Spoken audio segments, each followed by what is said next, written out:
आज बच्चों हम लोग केमिकल इक्विलिब्रियम में वो टॉपिक पढ़ेंगे जो कि बहुत ही महत्वपूर्ण टॉपिक है, ली चटेलियर्स प्रिंसिपल। तो बच्चों बोर्ड पर नज़र रखेंगे, 100% की गारंटी है, समझ में आएगा ही, है ना।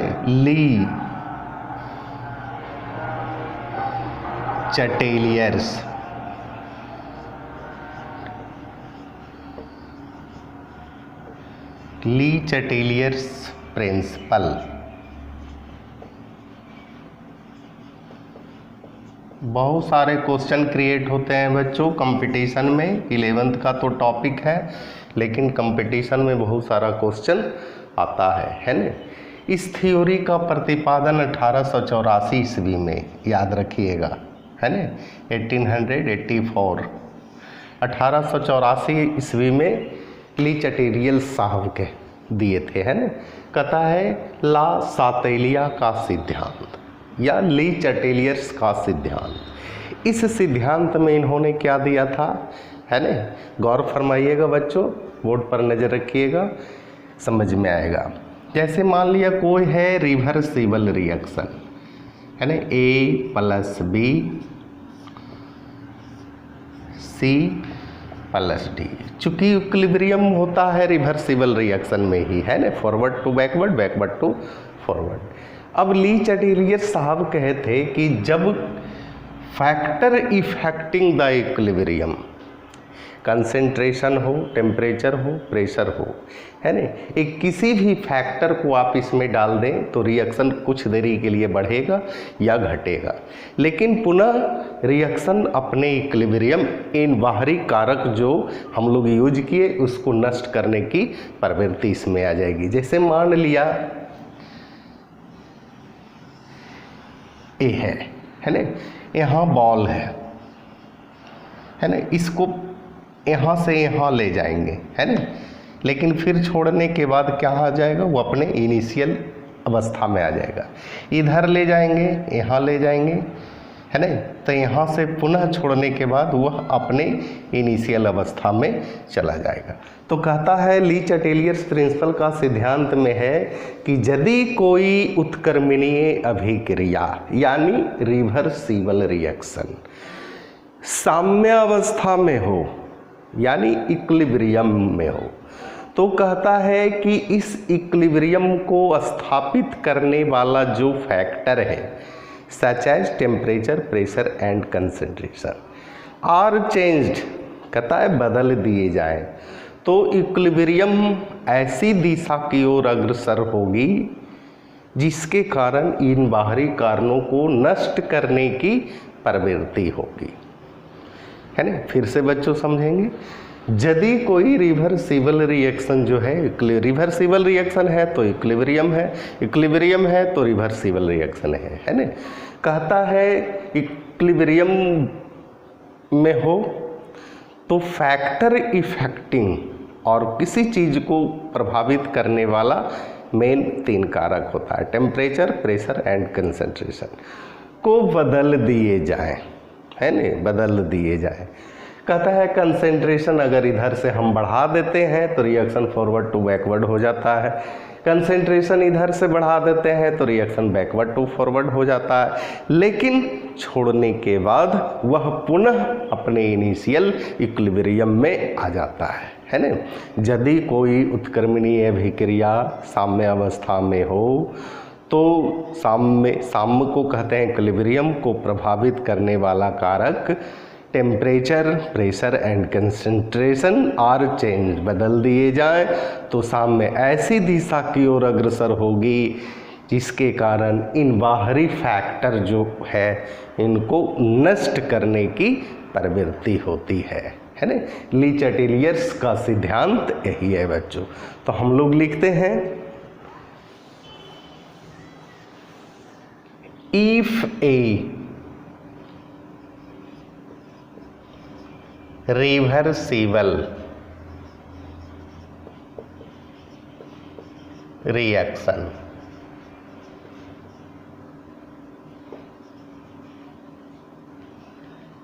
taking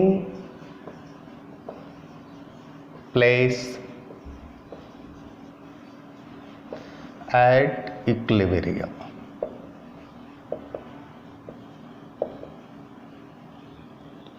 है नहीं, कहता है यदि कोई उत्क्रमणीय अभिक्रिया इक्विलिब्रियम में हो, साम्य में अवस्था में हो, है ना, and factor affecting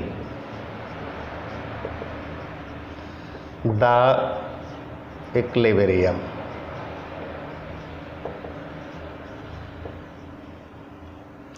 such as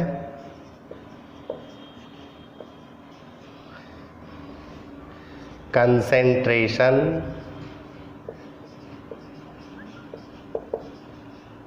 pressure and temperature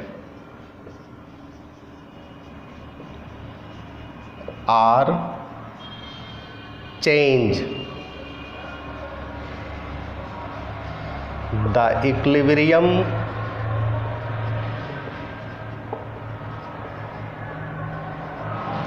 gets shifted in such a way as to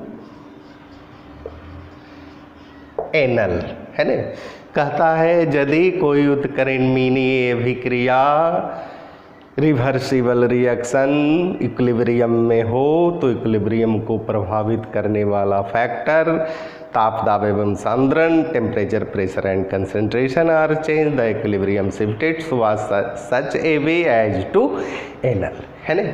इसके बाद the effect of the change as for as possible। इसका मतलब जो है बच्चों हमेशा याद रखिएगा, है ना, किसी भी इक्विलिब्रियम रिएक्शन यानी रिवर्सिबल रिएक्शन में टेम्परेचर, प्रेशर, कंसंट्रेशन को हम बढ़ाएंगे तो रिएक्शन जो है इक्विलिब्रियम जो है वह फॉरवर्ड डायरेक्शन में जाएगा या बैकवर्ड कुछ देर के लिए चेंज होगा, लेकिन इक्विलिब्रियम का प्रभाव जो है पुनः अपने इनिशियल स्टेज में आ जाएगा, है ना।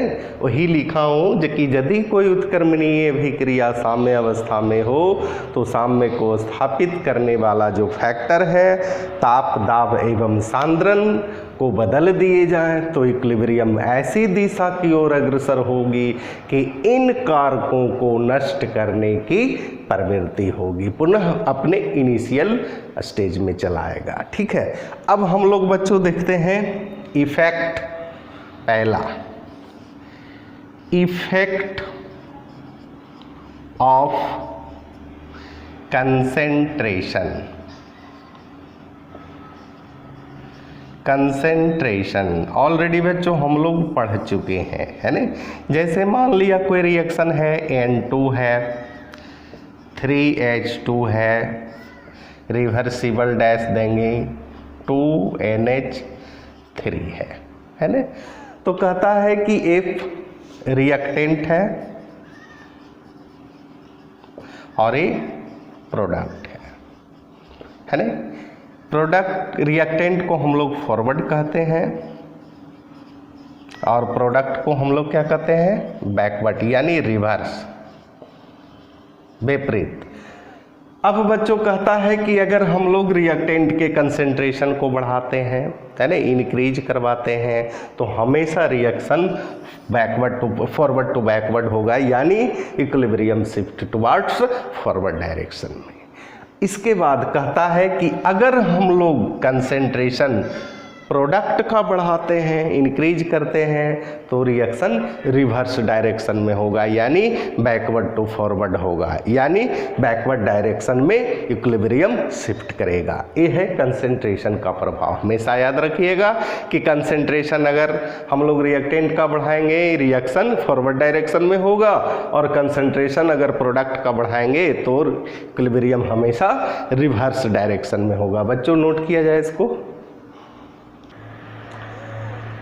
अब हम लोग बच्चों देख लेते हैं थोड़ा सा टेम्परेचर, है ना। बहुत सारे क्वेश्चन क्रिएट होते हैं बच्चों कंपटीशन में, बारीकी से ध्यान देंगे, हर क्वेश्चन को आप सोल्व कर सकते हैं, है ना। टेंडली करेंगे एक भी क्वेश्चन नहीं बनेगा, इसलिए वीडियो कंप्लीट देखिए, पूरा देखिए, और कोई भी चीज़ सोच लीजिए, मकसद बना लीजिए, तो उसको पूरा करके ही विश्राम कीजिए, है ना।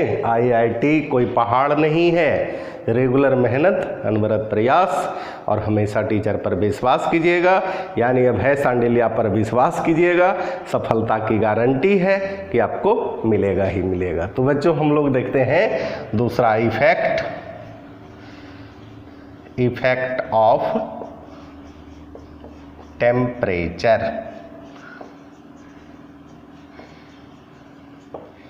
टेम्परेचर का प्रभाव तो कहता है कि रिएक्शन में दो पार्ट होता है, रिएक्टेंट होता है, प्रोडक्ट होता है, फॉरवर्ड होता है, बैकवर्ड होता है ना। जैसे मान लिया यही रिएक्शन को फिर हम लोग ले लेते हैं C+D। कहता है कि टेम्परेचर में दो पार्ट होता है रिएक्शन, एक को कहते हैं एक्सोथर्मिक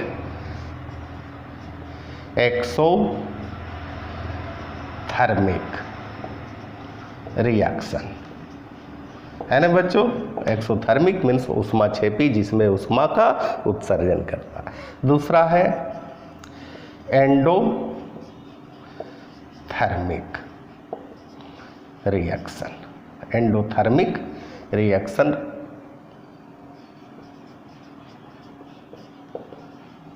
है ना। हमेशा याद रखिएगा बच्चों, एक्सोथर्मिक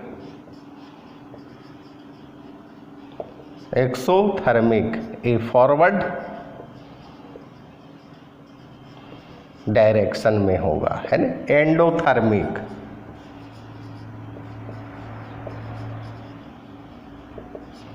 ए बैकवर्ड डायरेक्शन में होगा, है ना। कहता है कि टेम्परेचर अगर हम फॉरवर्ड डायरेक्शन में बढ़ाते हैं, इंक्रीज करते हैं, यानी रिएक्टेंट, है ना, इक्विलिब्रियम हमेशा शिफ्ट करेगा फॉरवर्ड टू बैकवर्ड, यानी equilibrium will shifted towards forward direction. अगर टेम्परेचर को हम लोग इंक्रीज करते हैं बैकवर्ड डायरेक्शन में, इक्विलिब्रियम शिफ्ट हो जाएगा रिवर्स डायरेक्शन में, यानी बैकवर्ड टू फॉरवर्ड या बैकवर्ड डायरेक्शन में होगा, है ना। हमेशा याद रखिएगा। एक्सोथर्मिक रिएक्शन किसको कहेंगे? रिएक्शन के बाद ऊर्जा रिलीज करता है। एंडोथर्मिक रिएक्शन किसको कहेंगे?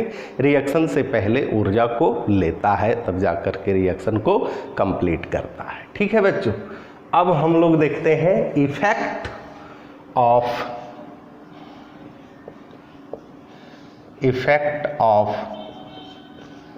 प्रेशर। इफेक्ट ऑफ प्रेशर, है ना बच्चों, इसको नोट कर लीजिए। अब हम लोग प्रेशर को देखते हैं।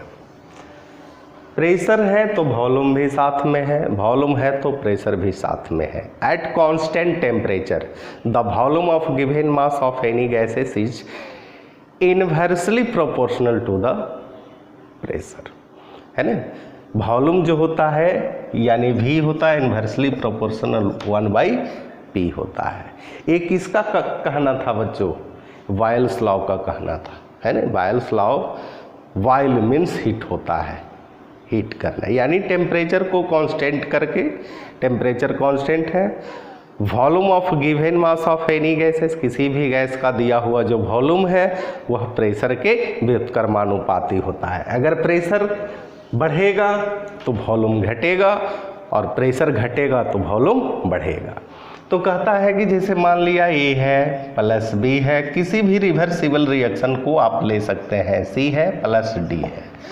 तो कहता है कि प्रेशर अगर हम बढ़ाते हैं तो वॉल्यूम अपने आप घटता है, प्रेशर अगर हम घटाते हैं तो वॉल्यूम अपने आप क्या होता है बच्चों, बढ़ता है ना। हमेशा याद रखिएगा अकॉर्डिंग टू बॉयल्स लॉ।